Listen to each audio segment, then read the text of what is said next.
मेरा नाम नीलेश है। आज मैं आप लोगों के साथ अपनी एक ऐसी गलती की कहानी शेयर करने जा रहा हूँ जो मैंने कई सालों पहले की थी। यकीनन आप लोगों को मेरी इस गलती पर बहुत गुस्सा आएगा। आखिरकार मेरी गलती ही कुछ ऐसी थी। मैं गाँव का रहने वाला था। मेरे आगे पीछे कोई भी नहीं था, या ये कहो कि मैं लवारिस था। जब से मैंने अपना होश संभाला था, खुद को मैंने अपने छोटे से गांव में पाया था। मेरे चाचा जी मेरे साथ रहते थे। चाचा जी का परिवार भी था। उनकी तीन बेटियां थीं और वो हमेशा परेशान रहते थे। मैं गांव में इधर उधर भटकता रहता था। मेरा ख्याल रखने वाला कोई भी नहीं था। मैं अगर किसी के घर पर कोई काम बिगाड़ देता तो लोग मेरा हाथ पकड़कर मुझे मेरे चाचा जी के पास ले जाते और उनसे मेरी शिकायत लगा दिया करते थे। चाचा जी कहते कि इसकी शिकायत मेरे पास क्यों लेकर आते हो, मैं तो पहले ही अपने कारोबार की वजह से बहुत परेशान रहता हूँ। ऊपर से बड़े भैया इसकी जिम्मेदारी भी मुझ पर डाल गए हैं। मुझसे इसकी जिम्मेदारी नहीं उठाई जाती। इतनी महंगाई के दौर में मैं अपने परिवार को कैसे कैसे पाल रहा हूँ ये मैं ही जानता हूँ। अब गांव के लोग चाचा जी से ही कहते थे कि तुम कैसे आदमी हो,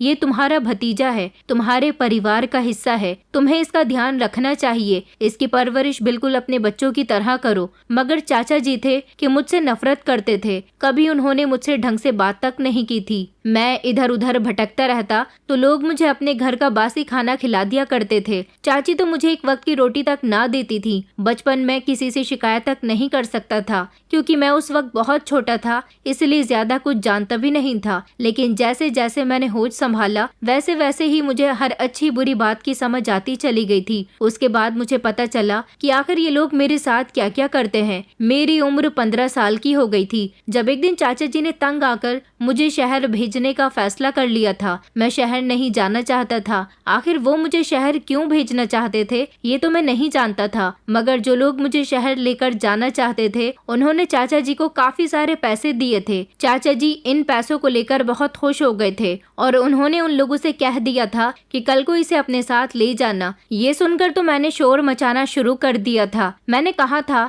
कि मैं कहीं नहीं जाऊंगा, मगर चाचा जी ने मेरी एक न सुनी और वो जिद पर अड़ गए। मेरी समझ नहीं आ रहा था कि आखिर चाचा जी क्या करना चाहते हैं। जब मैंने रात को चाचा और चाची को आपस में बात करते हुए सुना, वो दोनों आपस में बातें कर रहे थे कि ऋतिक को कल शहर भेजने के बाद हमारी पूरी जिंदगी बदल जाएगी। जिस बंगले में हम इसे नौकरी करने के लिए भेज रहे हैं वहाँ से ये हमें हजारों कमाकर दिया करेगा। हम लोगों को तो मजे आ जाएंगे। आखिरकार सारी जिंदगी तो इसके नखरे हम नहीं उठा सकते। चाची जी भी बहुत खुश हो रही थी। कहती थी कि पैसे जोड़कर सबसे पहले मैं अपनी बड़ी बेटी की शादी करूंगी और हम अपने घर में भी सारी फैसिलिटीज मौजूद करेंगे। अगर आप भी इसके साथ शहर जाकर नौकरी करने लगे तो कितना अच्छा रहेगा। हमारे पास और ज्यादा पैसे आया करेंगे। चाचा जी इस बात पर चाची से लड़ने लगे थे। उन्होंने कहा कि तू पागल हो गई है क्या? अपनी मेहनत से बचने के लिए तो मैंने ऋतिक को शहर भेजने की जिम्मेदारी ली है। यहाँ मेहनत करने से मुझे इतने पैसे नहीं मिलते जितने वो शहर जाकर कमा लाएगा। अब तू चाहती है कि मैं भी वहाँ चला जाऊँ तो तुम लोगों का क्या होगा? तुम लोग यहाँ अकेले रह जाओगे। चाचा जी के डांटने पर चाची तो खामोश हो गई थी क्योंकि उन्हें पैसों का हमेशा लालच रहता था। मैं तभी उनके सामने चला गया और मैंने कहा कि मैं शहर नहीं जाऊंगा। आप लोग मुझे अपने आप से अलग करना चाहते हो। आप चाहते हो कि मैं वहाँ काम करूँ। मैं वहाँ अकेला नहीं जाऊंगा। चाचा जी कहने लगी, तो क्या मैं तेरे साथ वहाँ लटक कर जाऊँ? तेरी 15 साल की उम्र हो गई है और ना जाने कब से हम तेरा खर्चा उठा रहे हैं। तेरे पिता तो तुझे हमारे हवाले करके चले गए। उन्होंने ये भी नहीं सोचा कि इस महंगाई के दौर में उनका भाई ही कितनी मुश्किल से अपना गुजारा कर रहा है। अब तुझे कुछ न कुछ तो करना ही होगा। मैंने कहा चाचा जी, लेकिन मुझे अपने आप से अलग तो मत करो। चाचा जी कहने लगे, चल यहाँ से जा, हमें तेरी कोई फिक्र नहीं है। सारा सारा दिन गाँव की गलियों में आवारागर्दी करता फिरता है। आखिर हम तुझे कब तक घर में बिठाए रखेंगे? बस घर में रह रहकर मुफ्त की तो रोटियां तोड़ते रहना। शहर जाएगा तो तुझे भी पैसे मिलेंगे और हमारी भी कुछ परेशानियां हल हो जाएंगी। कुछ समय बाद तू जवान हो जाएगा। बता तेरी देखभाल कौन करेगा? मेरे लाख रिक्वेस्ट करने पर भी चाचा और चाची ने मेरी कोई बात न सुनी थी और फिर अगले दिन उन्होंने जबरदस्ती मुझे उस आदमी के हवाले कर दिया था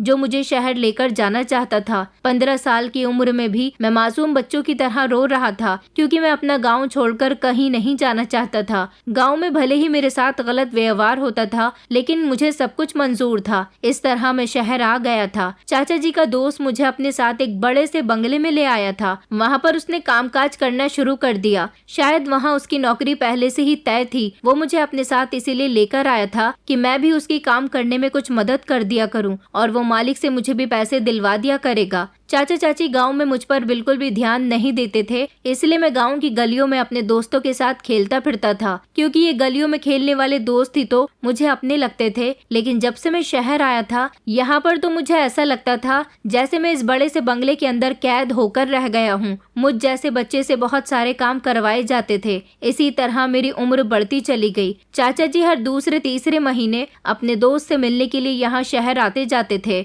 मगर मुझे नजर उठाकर देखते भी नहीं थे। कभी उन्होंने मेरे हालचाल तक न पूछे थे। बस हमेशा अपने दोस्त से बातचीत करते और उससे मेरे हिस्से के सारे पैसे लेकर गांव चले जाते थे। मैंने कई बार उनको कहा भी था कि मैं भी आपके साथ गांव जाना चाहता हूँ, मगर उन्होंने मेरी एक न सुनी थी। उनका दिल पत्थर का बन गया था। बैठे बिठाए उनको ढेर सारे पैसे जो मिल रहे थे। ये बंगला बहुत बड़ा था। इस घर में जो परिवार रहता था ये बहुत अमीर लोग थे। गरीबों पर बहुत दया किया करते थे, इसलिए मुझ जैसे गरीब बच्चे के कामकाज से बहुत इम्प्रेस हुए थे। यही वजह थी कि जितने पैसे चाचा के दोस्त को मिलते थे उतने ही पैसे मुझे भी मिलते थे। वो जवान आदमी के हवाले सारा काम कर दिया करते थे। मालिकों की नजर बचते ही अपने हिस्से का सारा काम भी वो मुझसे ही करवाया करते थे और खुद बैठकर आराम करते थे। जिंदगी इसी तरह से गुजर रही थी। धीरे धीरे मेरी उम्र 18 साल हो गई। अब अगर मेरे चाचा शहर मेरे हिस्से के पैसे लेने आते तो मैं उनको बोल दिया करता था कि मैं यहाँ पर बहुत मेहनत करता हूँ, मेरी सारी मेहनत की कमाई आप अपने पास नहीं रखोगे। चाचा जी कहते थे कि लगता है अब तेरे मुंह में जबान भी आ गई है।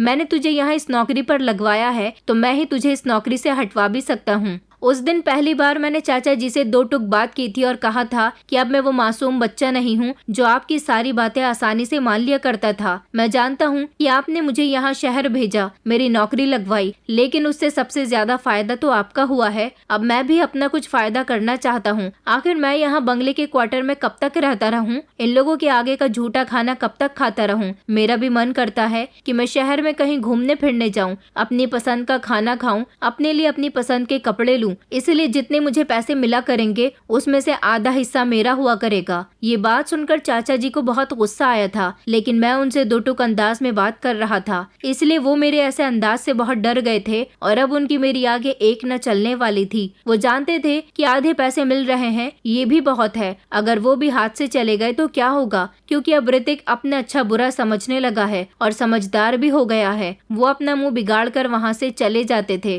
कुछ समय गुजरा तो चाचा के दोस्त बीमार रहने लगे थे। मालिक ने उनका बहुत इलाज करवाया, मगर वो ठीक न हो सके। ज्यादा धूम्रपान करने की वजह से उन्होंने अपनी सेहत खराब कर ली थी और अब वो इस काबिल न थे कि यहाँ नौकर बनकर कामकाज कर सके। फिर एक दिन इलाज के दौरान ही उनकी मौत हो गई और अब यहाँ पर मैं अकेला रह गया था। मेरी उम्र अब 20 साल हो गई थी। मैं यहाँ इन लोगों के सारे काम किया करता था। अब यहाँ पर मेरी सैलरी पहले से भी ज्यादा हो गई थी, क्योंकि अब मैं चाचा के दोस्त के हिस्से के भी सारे काम खुद कर लिया करता था। उन्होंने मुझसे कहा भी था कि तुम्हारी नजर में अगर तुम्हारे जैसा ही कोई वफादार नौकर हो तो ऐसे ही एक दो नौकरों को और हमारे बंगले में नौकरी पर लगवा देना, क्योंकि बंगला बड़ा है और काम ज्यादा है। मगर मैंने सोचा कि मैं हर नौकर के बदले का काम खुद कर लिया करूंगा, जिससे मुझे ज्यादा मुनाफा होगा। यही वजह थी कि मैं बंगले के अंदर तक चला जाता था और कड़ी मेहनत करने के बाद सारे ही नौकरों का काम अकेले ही किया करता था। वक्त गुजरने के साथ साथ मुझे यहाँ रहते हुए पूरे 5 साल हो गए थे,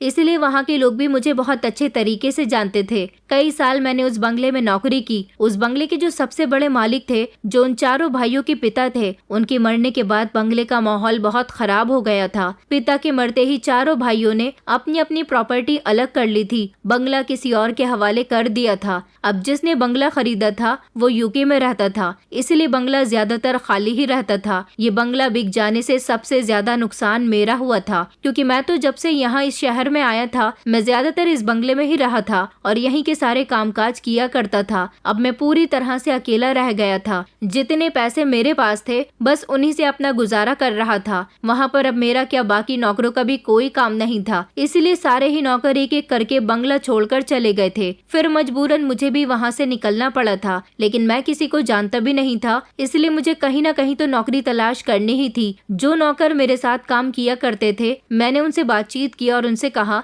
कि तुम लोग जहाँ नौकरी पर जाओ मुझे भी वही नौकरी पर लगवा देना। उन्होंने कहा था कि अभी तो हमें भी कहीं नौकरी नहीं मिल रही है, मगर मेरे तो रहने का भी कोई ठिकाना नहीं था। कुछ दिन तो मैंने सड़कों पर गुजारे थे। मैं इधर उधर भटकता रहता था। लोग मुझे भिखारी समझने लगे थे, इसलिए थोड़ी बहुत भीख दे जाते थे। मैंने उस भीख को रख भी लिया था। जब इंसान के पास कुछ नहीं होता तो उसे लोगों की दी हुई भीख भी बहुत बड़ी नेमत लगने लगती है। यही वजह थी कि मैंने बड़ी मुश्किल का समय गुजारा था। मुझे सड़कों पर भटकते हुए लगभग 1 महीना गुजर गया था, जब मेरे साथ का एक नौकर जो मेरे साथ पहले काम किया करता था, उसका नाम मंजेश था, उसने मुझसे कहा कि यार मैं तुझे कितने दिनों से ढूंढ रहा हूँ। आज इस फुटपाथ पर मैंने तुझे देखा तो तेरी याद आ गई। सोचा तुझे बता देता हूँ कि मैंने तेरी और अपनी नौकरी की भी बात कर ली है। मैं उसे देखकर चौंक गया। मैंने कहा क्या सच में मेरी नौकरी की बात हो गई है? तो वो कहने लगा कि हाँ, नौकरी की बात तो मैंने पिछले हफ्ते ही कर ली थी, मगर तू मुझे कहीं नहीं मिल रहा था। मैंने कहा यार वहाँ पर हमारा रहने का बंदोबस्त तो होगा ना? तो वो कहने लगा ये तो वहाँ जाकर ही पता चलेगा। वैसे मेरा तो रहने का बंदोबस्त हो गया है। मेरी बहन यहाँ पर रहती है, मैं उसके घर पर रह रहा हूँ। तूने क्या सारा समय सड़कों पर ही गुजारा है? तेरा अगर इस शहर में कोई अपना हो तो तू भी उसी के घर रह लेना। अब मैं उसे क्या बताता कि मेरा इस शहर में क्या, मेरा इस पूरी दुनिया में कोई अपना नहीं है। वो मुझे अपने साथ लेकर उस जगह चला गया था जहां उसने नौकरी की बात की थी। ये भी बहुत बड़ा बंगला था। यहाँ पर तो पहले से भी ढेर सारे नौकर और नौकरानियां मौजूद थी, जबकि ज्यादा काम होने की वजह से ज्यादा ही नौकर नौकरानियों की जरूरत होती है। यहाँ पर हम दोनों की नौकरी लग गई थी। मैंने मंजेश से कहा था कि किसी भी तरह मेरे रहने का बंदोबस्त करवा दे। मैं सड़कों पर कैसे रहूंगा? मेरा ये 1 महीना बड़ी मुश्किल से गुजरा है, क्योंकि मेरे पास मेरा थोड़ा सा सामान भी था और मेरी हालत भी बहुत बुरी हो गई थी। उसने वहाँ के एक पुराने और वफादार नौकर से बात की तो उसने मालिक से बात करके कह दिया था कि बंगले के पीछे ही नौकरों के लिए छोटे छोटे क्वार्टर बने हुए हैं, उसमें से एक क्वार्टर की चाबी तुम्हें दे दी जाएगी। मंजेश वहाँ पर नहीं रह सकता था, क्योंकि उसने रहने का बंदोबस्त पहले से ही अपनी बहन के यहाँ किया था। एक रात तो जैसे तैसे मैंने बंगले के बाहर रहकर गुजार ली थी, लेकिन अगले ही दिन मुझे क्वार्टर की चाबी दे दी गई थी और मैंने वहाँ पर रहना शुरू कर दिया था। अगले ही दिन हमें काम भी बता दिया गया था कि हमें क्या काम करना है। मंजेश को तो ज्यादातर बाहर का काम बताया था, सामान लाने ले जाने का, जबकि मुझे घर के अंदर ही छोटे मोटे काम दे दिए गए थे। अभी मैं नया नया था, इसलिए मुझे कम काम बताए गए थे। मुझे पैसे भी यहाँ ठीक ठाक मिल रहे थे। इसी तरह मुझे 1 महीना गुजर गया था। कुछ दिन नौकरी करने के बाद मंजेश तो यहाँ से हट गया था और फिर यहाँ मेरा काम भी बढ़ा दिया गया था और पैसे भी बढ़ा दिए गए थे। यहाँ के काम करने में मुझे ज्यादा मेहनत का सामना नहीं करना पड़ता था, क्योंकि मैं पुरानी जगह भी यही काम किया करता था। ये बंगला एक बिजनेसमैन आदमी का था जो कि करोड़पति था। इस बंगले में 6 सदस्य थे। सबसे बड़े मालिक विवेक सिंघानिया, उनका बेटा राहुल सिंघानिया और राहुल सिंघानिया की पत्नी नैना सिंघानिया और उनकी एक 13 साल की मासूम और खूबसूरत सी बेटी दिशा। राहुल सिंघानिया और विवेक सिंघानिया ये दोनों बाप बेटे थे और मिलकर अपने बिजनेस को संभाल रहे थे। इन सब की जिंदगी बड़े ऐशो आराम से गुजर रही थी। आखिरकार उनकी जिंदगी में किसी चीज की कोई कमी नहीं थी। मैं ज्यादातर घर के अंदर के काम करता था,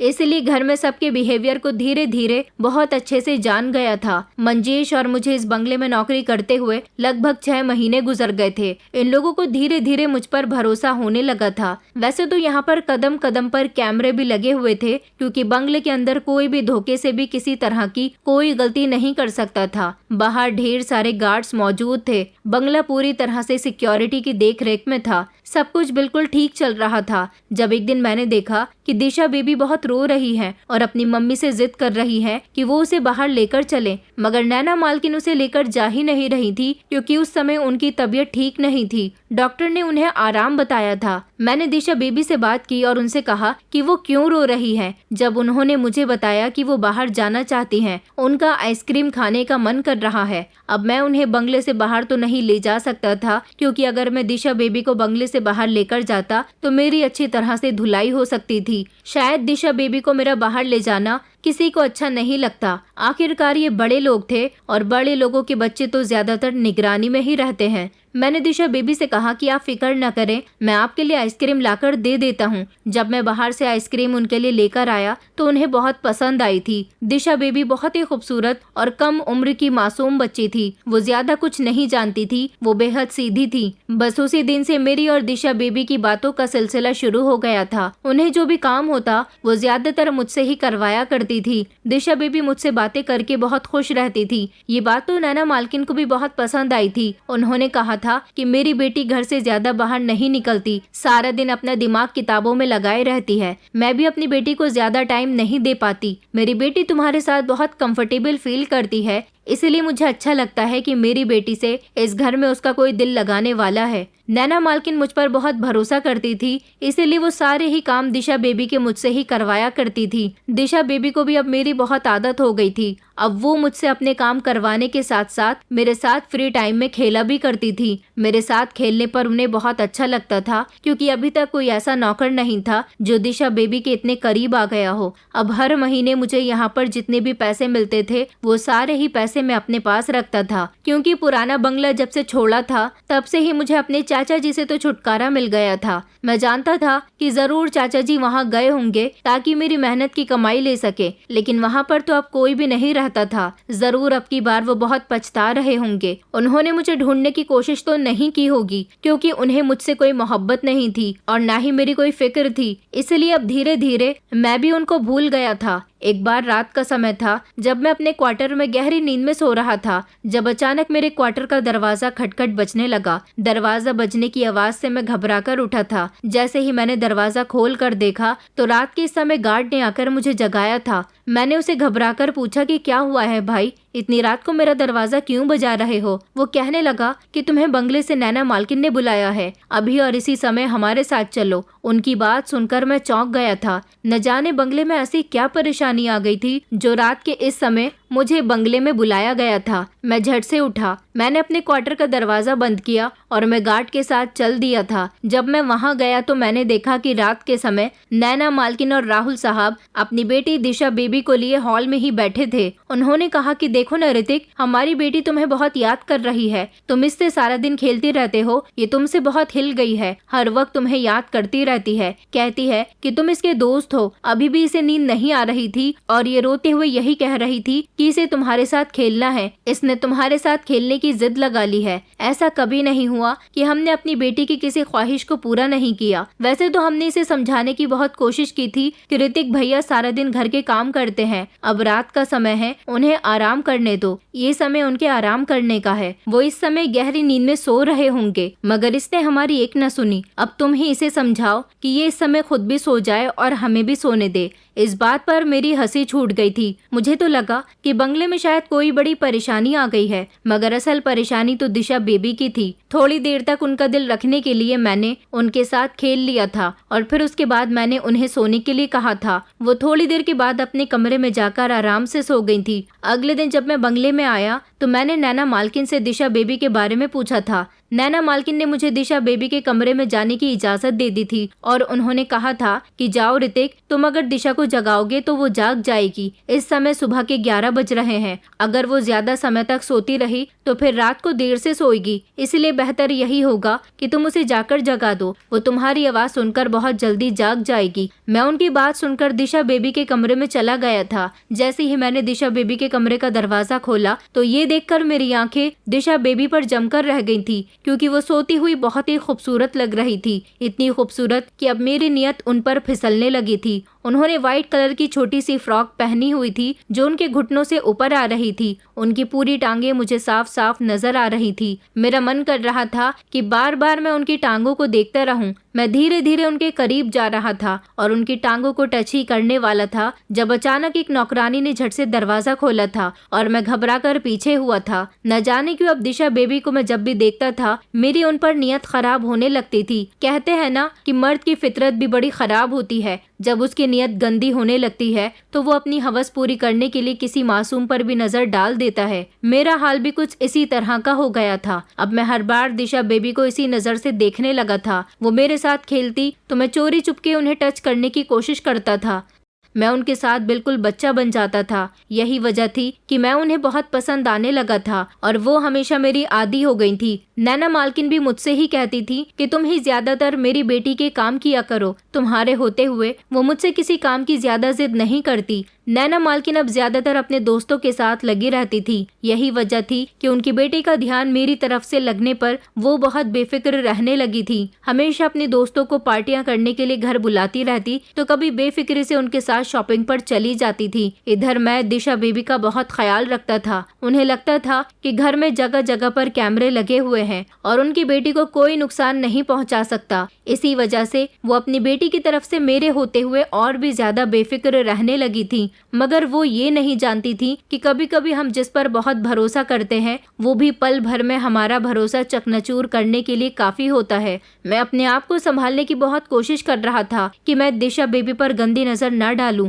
वो मासूम सी बच्ची है, मुझे कभी उसके बारे में गलत नहीं सोचना चाहिए। मगर मेरे दिमाग में हमेशा उनको देख देख कर ऐसे ख्याल आते ही रहते थे। ऐसा करना बहुत बड़ा पाप था। मुझ पर चढ़ती जवानी थी, इसलिए मेरे साथ ऐसा हो रहा था। अब मैं दिशा बेबी को हमेशा अकेली जगह में ले जाने की ताक में रहता था और धीरे धीरे उन्हें छूने की कोशिश करता था। मैं उन्हें छूता तो उन्हें बहुत गुदगुदी होती थी और वो जोर जोर से हंसा करती थी, इसलिए मैं उन्हें और ज्यादा टच किया करता था। वो मासूम सी बच्ची थी, ये नहीं जानती थी कि मैं उसके साथ क्या कर रहा हूँ। एक बार मैंने दिशा बेबी से नाराज होने की एक्टिंग की थी। मैं देखना चाहता था कि मेरे नाराज होने पर दिशा बेबी का क्या हाल होने वाला है, क्योंकि मैं कई बार नैना मालकिन के मुंह से भी ये सुन चुका था कि उसे मेरे बिना रहने की अब आदत नहीं है। वो मुझे बहुत ज्यादा दोस्त समझती है, चाहती है कि हमेशा उसका दोस्त उसके साथ खेलता रहे। सिर्फ पढ़ने के समय ही वो मुझसे अलग होती थी, बाकी ज्यादातर सारा दिन हम दोनों एक साथ ही होते थे। मैंने दिशा बेबी से कहा कि मैं आपसे नाराज हूँ। मैं हमेशा आपके लिए कितने सारे काम करता हूँ, मगर आपने आज तक कभी मेरे लिए कोई काम नहीं किया। दिशा बेबी कहने लगी कि बताओ ना ऋतिक भैया, मैं आपके लिए क्या करूँ जिससे आप मुझसे खुश हो जाओगे। मैंने कहा कि मुझे कोई अच्छा सा गिफ्ट दे दो, मैं खुश हो जाऊंगा। आज तक मुझे कभी किसी ने गिफ्ट नहीं दिया, मैं चाहता हूँ कि आप मुझे कोई गिफ्ट दे दो। तो वो कहने लगी कि आप फिक्र मत करो, मैं आपके लिए बहुत अच्छा गिफ्ट लेकर आऊंगी जिससे आपकी बहुत हेल्प हो सकेगी। अगर तुमने मुझे गिफ्ट मैंने उससे कहा कि अगर तुमने मुझे गिफ्ट नहीं दिया तो मैं नाराज हो जाऊंगा। अपनी कही हुई बात याद रखना। दिशा बेबी ने कहा कि मैं आपसे वादा करती हूँ कि कल आपको गिफ्ट जरूर दूंगी। अगले दिन उसने मुझे एक ऐसा गिफ्ट दिया जिसे देखकर मैं बहुत खुश हुआ था। वो अपने पापा के साथ जाकर मेरे लिए कपड़े खरीद कर लाई थी। उसने कहा कि आप हमेशा पुराने कपड़े ही पहनते हो, कभी मैंने आपको स्मार्ट कपड़ों में नहीं देखा, इसलिए मैं आपके लिए ये लेकर आई हूँ, इन्हें जरूर पहनना। मैंने उसे बहुत शुक्रिया कहा था। सच में ऐसा पहली बार हुआ था जब किसी ने इतनी मोहब्बत के साथ मुझे तोहफा दिया था। उसका तोहफा मैंने दिल से कबूल कर लिया था। वो इतनी अच्छी थी कि मुझे भैया भैया कहकर बुलाती थी। उसके माता पिता भी मुझ पर बहुत भरोसा करते थे, फिर भी मेरे शैतानी दिमाग में अजीब सा फितूर सवार था। न जाने क्यों मैं उसकी इज्जत खराब करने की प्लानिंग अपने दिमाग में बना रहा था। अब तो जब से उसने मुझे गिफ्ट दिया था तब से मैं उस पर और भी ज्यादा फिदा हो गया था। अब मैं सोच रहा था कि मैं ऐसा क्या करूं जिससे मेरा दिशा बेबी से फायदा हो जाए। इस बात से मुझे यकीन तो हो गया था कि मैं जैसा उनसे कहूँगा वो वैसा करने के लिए तैयार हो जाएगी। अब मैंने एक ही प्लान बनाया था जिस पर मुझे बड़ी ही ध्यान से फोकस करना था। अगले दिन जब मैं सुबह के टाइम पर बंगले के अंदर गया तो मैंने देखा कि बड़े मालिक और राहुल साहब बैठे हुए चाय की चुस्कियां ले रहे थे और बातें भी कर रहे थे। वो दोनों बिजनेस के सिलसिले में कुछ बात कर रहे थे, जबकि बड़े मालिक के हाथ में न्यूज़पेपर था। उन्होंने न्यूज़पेपर पढ़ते हुए अपने बेटे को बताया था कि आजकल शहर में ड्रग्स के मामलात बहुत बढ़ गए हैं। पुलिस ने शहर में कई जगह पर ड्रग्स के छापे मारे हैं। उनकी इसी बात पर उनके बेटे ने जवाब दिया था कि हमारे देश की युवा पीढ़ी को बिगाड़ने में ड्रग सप्लायर का सबसे बड़ा हाथ होता है। ये कहकर उन दोनों की बात तो खत्म हो गई थी, मगर मैं दिशा बेबी के कमरे में चला आया था। अब उनकी हर सुबह मुझे देखकर ही होने लगी थी। उस दिन भी जब मैं दिशा बेबी के कमरे में गया था मैंने देखा था कि उन्होंने पिंक कलर का गाउन पहना था। वो बेहद सुंदर लग रही थी और सो नहीं रही थी, बल्कि नौकरानी उन्हें तैयार कर रही थी। जब से मैंने उन्हें समझाया था कि आपको सुबह जल्दी उठना चाहिए क्योंकि सुबह देर तक सोने से सेहत खराब हो जाती है, आज फिर से मेरी नजर उनके गोरे गोरे बाजुओं पर गई थी। मैंने बड़ी मुश्किल से खुद पर काबू किया था। मैं उनसे थोड़ी देर बातचीत करने के बाद बंगले से बाहर किसी काम का बहाना लेकर निकल आया था। मैं एक मेडिकल स्टोर पर चला गया था। वहां जाकर मैंने उनसे नींद की दवाई मांगी थी और उसे लेकर मैं अपने क्वार्टर में चला आया था। मैंने दवाई बड़े ही संभाल कर क्वार्टर में ले जाकर रख दी थी और फिर मैं बंगले के कामों में बिजी हो गया था। शाम के टाइम पर जब दिशा बेबी भी अपनी टीचर से ट्यूशन पढ़ने के बाद फ्री हुई तो मेरे साथ बातों में बिजी हो गई थी। आज बातों ही बातों में मैंने दिशा बेबी से कहा था कि लगता है अब आपको रात को नींद अच्छी आती है। मेरी बात सुनकर उन्होंने कहा था कि नहीं नहीं, मुझे रात को नींद नहीं आती। मम्मी ने कहा है कि जल्दी सो जाया करो। बस मैं उनके कहने पर कमरे में जाकर बिस्तर पर आंखें बंद करके लेट जाती हूँ। मम्मी तो जैसे ही मेरे साथ लेटती हैं, उनको नींद आ रही होती है, लेकिन मैं बार बार उनको बातों में लगाती रहती हूँ ताकि मेरा वक्त गुजर सके। मैंने कहा कि दिशा बेबी, आप क्यों टेंशन लेती हो? आपको रात को अपनी मम्मी पापा को तंग नहीं करना चाहिए। आप जानती हो ना कि आपके पापा भी काम से थके हारे घर आते हैं, उनको भी नींद लेनी होती है, और आपकी मम्मी भी लोगों से मीटिंग करते करते थक जाती हैं। आप तो सारा दिन घर में रहती हो, इसलिए आपको थकान नहीं होती। वैसे भी बच्चों को रात को देर से सोने की और सुबह देर से जगने की आदत होती है। मैं आपकी परेशानी अच्छे से समझ सकता हूँ। आप एक काम क्यों नहीं करती? आप खामोशी से रात के समय अपने मम्मी पापा के सो जाने के बाद मेरे क्वार्टर में आ जाया करो, क्योंकि मुझे भी इतनी जल्दी नींद नहीं आती। मैं भी काफी रात में सोता हूँ, बल्कि कभी कभी तो मैं सारी रात जागता ही रहता हूँ। हम दोनों रात को खूब खेला करेंगे और एक दूसरे से बातें भी किया करेंगे। इस तरह आपका रात का टाइम पास भी हो जाया करेगा। मेरी बात सुनकर दिशा बेबी बहुत ही खुश हुई थी। उन्होंने कहा था कि ठीक है, मैं आज ही रात को याद से आपके क्वार्टर में आ जाऊंगी। मैंने कहा लेकिन इस बारे में किसी को पता नहीं चलना चाहिए। अगर आपके मम्मी पापा या घर में किसी ने भी आपको मेरे क्वार्टर में आते हुए देख लिया तो बहुत बड़ी गड़बड़ी हो जाएगी। सब लोग मुझ पर इल्जाम लगाएंगे कि मैंने आपको बुलाया है। वो कहने लगी कि नहीं, मैं किसी को कुछ नहीं बताऊंगी और चोरी चुपके आपसे मिलने के लिए आ जाऊंगी। ये कहकर वो बहुत खुश हुई। अब मुझे बड़ी बेसब्री से रात होने का इंतजार था। मैं अपने क्वार्टर में लेटा हुआ दिशा बेबी के आने का इंतजार कर रहा था। देखना चाहता था वो आज रात मेरे क्वार्टर में आती है या नहीं। जब लगभग रात के 3 बजे का समय हुआ तो मेरे क्वार्टर का दरवाजा बजा। मैंने जैसे ही दरवाजा खोल कर देखा तो दिशा बेबी थी। उनको झट से मैंने क्वार्टर के अंदर कर लिया और दरवाजे को अंदर से बंद कर दिया। मैंने उनसे कहा कि आपको यहाँ आते हुए किसी ने देखा तो नहीं? तो वो कहने लगी कि नहीं, मुझे यहाँ आते हुए कौन देखेगा, सब लोग तो सो रहे हैं और बाहर गार्ड्स भी नहीं थे। रास्ता बिल्कुल साफ था, इसलिए मैं आपसे मिलने के लिए आ गई। चलो अब हम बैठकर खेलते हैं। वो मेरे साथ बिस्तर पर बैठ गई थी। मैं भी उसके पास जाकर बैठ गया और देखने लगा कि वो कितनी खूबसूरत और मासूम थी। सारी की सारी मासूमियत उसके चेहरे से झलक रही थी। अब मुझे अपना दूसरा पहलू आजमाना था। मैंने अपने तकिए के नीचे रखी दवाई को निकाला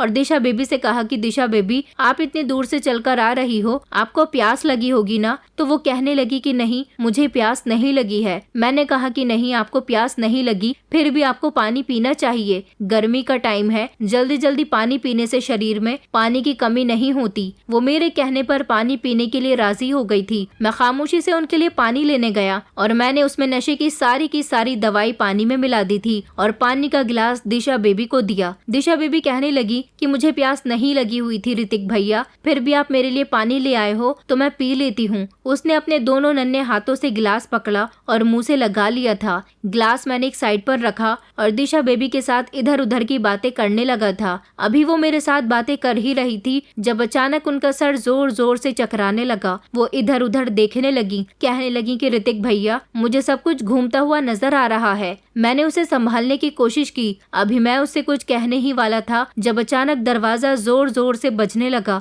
मैं घबरा गया, इस समय कौन आया है? मैंने झट से दिशा बेबी की तरफ देखा। मैंने कहा कि दिशा बेबी, अगर किसी ने आपको यहाँ पर देख लिया तो गड़बड़ हो जाएगी। दिशा बेबी कुछ भी कहने की हालत में नहीं थी। मैंने उनसे कहा कि आप जल्दी से बेड के नीचे छुप जाओ। मैंने उनका हाथ पकड़कर उन्हें बेड से उतारा और बेड के नीचे आराम से लेटने के लिए कहा था। मैंने कहा कि मैं देखता हूँ कि दरवाजे पर कौन आया है, जब तक आप यहाँ से मत निकलना, इसी तरह से लेटी रहना। उन्होंने हाँ में अपनी गर्दन हिला दी थी और वो बिस्तर के नीचे आराम से लेट गई थी। मैं दरवाजा खोलने गया तो 2 गार्ड्स आए थे। उन्होंने कहा कि दिशा बेबी कहाँ है? मैंने चौंकते हुए कहा कि दिशा बेबी, वो तो यहाँ नहीं आई। क्या कुछ हुआ है क्या? और तुम लोग इस तरह क्यों उन्हें तलाश कर रहे हो? वो बंगले के अंदर अपने माता पिता के साथ सो रही होंगी। वो कहने लगा कि दिशा बेबी अभी कुछ देर पहले अपनी मम्मी के साथ सो रही थी, मगर जब उनकी आंख खुली तो दिशा बेबी बिस्तर पर नहीं थी। बंगले में भी उन्हें तलाश किया जा रहा है, न जाने वो कहाँ चली गई। वो तुमसे कुछ ज्यादा ही हिली हुई है,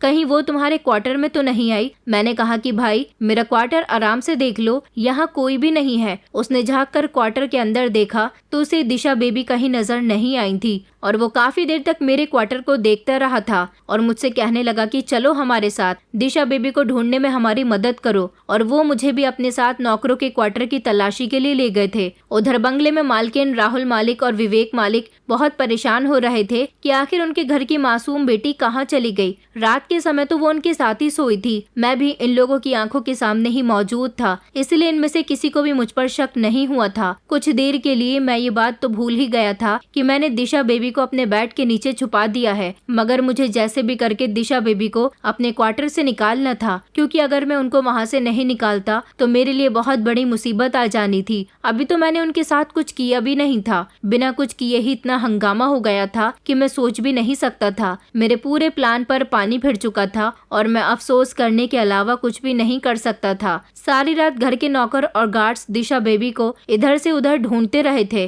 फिर वो लोग बंगले से निकलकर आसपास के मोहल्ले में भी देखने गए। जब मैंने देखा था कि लगभग घर के सारे ही लोग दिशा बेबी को ढूंढने के लिए घर से बाहर निकल गए, तो मेरे पास मौका बहुत अच्छा था। अभी सवेरा भी नहीं हुआ था। मैं दिशा बेबी को समझा बुझाकर उनके कमरे में किसी तरह से भेज देना चाहता था। जैसे ही मैं अपने क्वार्टर में आया और मैंने बिस्तर के नीचे झांक कर देखा, तो ये देखकर मेरे होश उड़ गए थे कि वो तो बेड के नीचे आराम से सो रही थी। मैंने उन्हें बाहर निकाला, उन्हें जगाने की बहुत कोशिश की, मगर उनकी आंख तो खुली नहीं रही थी। मेरे पैरों तले से जमीन निकल गई थी कि आखिर दिशा बेबी के साथ ये क्या हुआ, वो होश में क्यों नहीं आ रही। फिर मुझे याद आया कि मैंने दिशा बेबी को नींद की दवाई दी है, वो सुबह से पहले होश में नहीं आ सकती। इसका मतलब ये है कि वो इस समय पूरी तरह से बेहोश है। दिशा बेबी गायब हुई है। इस बात के बारे में अगर किसी को पता चल गया कि वो मेरे क्वार्टर में है, तो सबको यकीन हो जाएगा कि मैंने ही उनके साथ ये सब करके अपने क्वार्टर में रखा हुआ है। इसलिए मैंने सबका ध्यान हटते ही खामोशी से दिशा बेबी को गोद में लिया और गार्डन में ले जाकर पौधों के बीच डाल दिया था, क्योंकि घर के अंदर नैना मालकिन मौजूद थी। उनके सामने मैं उसे बंगले के अंदर नहीं ले जा सकता था।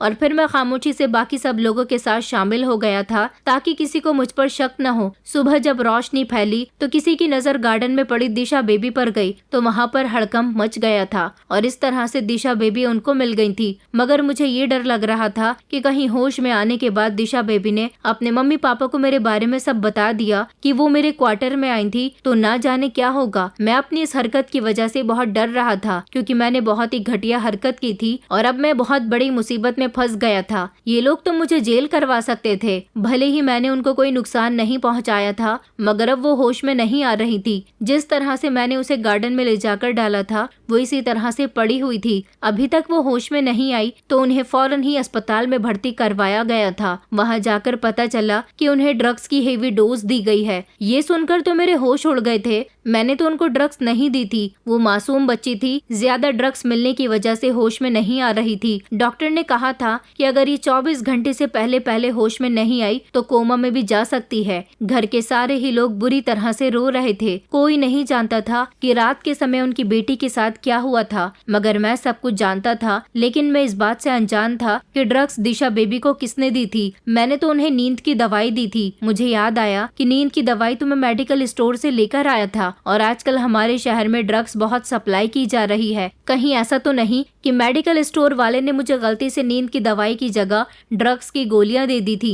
इस बारे में सोचकर तो मेरे रोंगटे खड़े हो रहे थे। अब मुझे दिशा बेबी की फिक्र होने लगी थी। मैं अपने आप को बुरी तरह से कोस रहा था। जिस परिवार ने मुझे इतना प्यार दिया, मुझ पर इतना भरोसा किया, कि अपनी बेटी को मेरे भरोसे छोड़ दिया था, मुझ जैसे घटिया इंसान ने उनकी मासूम बेटी के साथ गलत करने के बारे में सोचा भी कैसे। अब वो बेचारी मेरी वजह से जिंदगी और मौत के बीच झूल रही थी। मुझे खुद पर बहुत गुस्सा आ रहा था। ये लोग बहुत अच्छे थे। कभी इन्होंने मुझे अपना नौकर नहीं समझा था, और ना ही इन लोगों का बिहेवियर किसी भी नौकर के साथ गलत होता था। यहाँ तक कि दिशा बेबी भी मुझे अपना अच्छा दोस्त और भाई मानती थी, फिर भी मैंने ऐसा किया। इन माता पिता का रोना मुझसे अब देखा नहीं जा रहा था। अपनी इकलौती बेटी के लिए इन लोगों का हाल बहुत बुरा हो रहा था। इन सब का जिम्मेदार मैं ही तो था। मैं रोते हुए भगवान से प्रार्थना कर रहा था कि वो किसी भी तरह दिशा बेबी की जान बचा ले। मैं कभी भी उनकी क्या किसी के भी साथ गलत करने के बारे में नहीं सोचूंगा। मैं अपनी गलतियों की बेहद माफी मांग रहा था। मैंने शायद सही समय पर अपने पापों की माफी मांग ली थी, इसलिए ऊपर वाले ने दिशा बेबी की जिंदगी तो बख्श दी थी, क्योंकि दिशा बेबी होश में तो आ गई थी। मगर डॉक्टर ने बताया कि दिशा बेबी अपना दिमागी संतुलन खो बैठी है। उसके साथ जो कुछ भी हुआ था उसे कुछ याद नहीं, बल्कि वो गुमसुम सी रहती थी। काफी समय तक उनका इलाज चला था, दिशा बेबी के घर वाले उनके लिए बहुत परेशान रहते थे। आखिरकार वो उस घर की रौनक थी, उसकी ऐसी हालत का मैं जिम्मेदार था। बस मैं यही सोच सोच कर उनके लिए परेशान होता रहता था, खुद को दिन रात गालियां देता रहता था। उस दिन के बाद से मैंने दिशा बेबी का और भी ज्यादा ख्याल रखना शुरू कर दिया था। मैं हमेशा दिशा बेबी को वक्त पर दवाइयां देता, भगवान से उनके लिए प्रार्थना करता रहता, उनके घर वालों को तसल्ली देता रहता कि दिशा बेबी ठीक हो जाएगी। जैसे वो पहली चहकती फिरती थी, अब उसकी कंडीशन ऐसी नहीं थी, लेकिन भगवान ने मेरी कड़ी मेहनत के बाद उनका ज्यादा ख्याल रखने की वजह से और उनके माता पिता ने उनका बेस्ट डॉक्टर से इलाज करवाया था। इसी वजह से वो लगभग 2 साल बाद ठीक हो गई और जो पहले हो चुका था उसके बारे में उन्होंने कभी किसी को नहीं बताया। मुझे आज भी वो दिन याद है